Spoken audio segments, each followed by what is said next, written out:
السلام علیکم ورحمۃ اللہ وبرکاتہ۔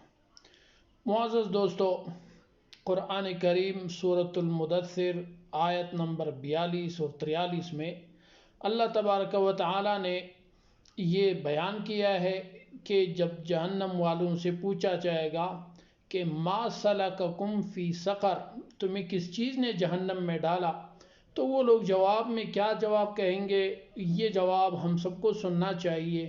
کہیں ہم اس جرم میں تو مبتلا نہیں ہے، کہیں ہم اس جرم کے مرتکب تو نہیں ہو رہے۔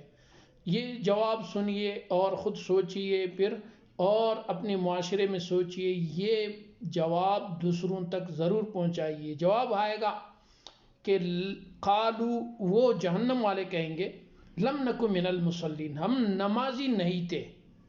یہ بہت خطرناک بات ہے کہ اللہ تبارک و تعالی دنیا میں ہمیں بتا رہے ہیں اور بیان فرما رہے ہیں کہ جب جہنم والوں سے پوچھا جائے گا کہ تمہیں کس چیز نے جہنم میں ڈالا، تو ان کا جواب ہوگا کہ لم نک من المصلین، ہم نمازی نہیں تھے۔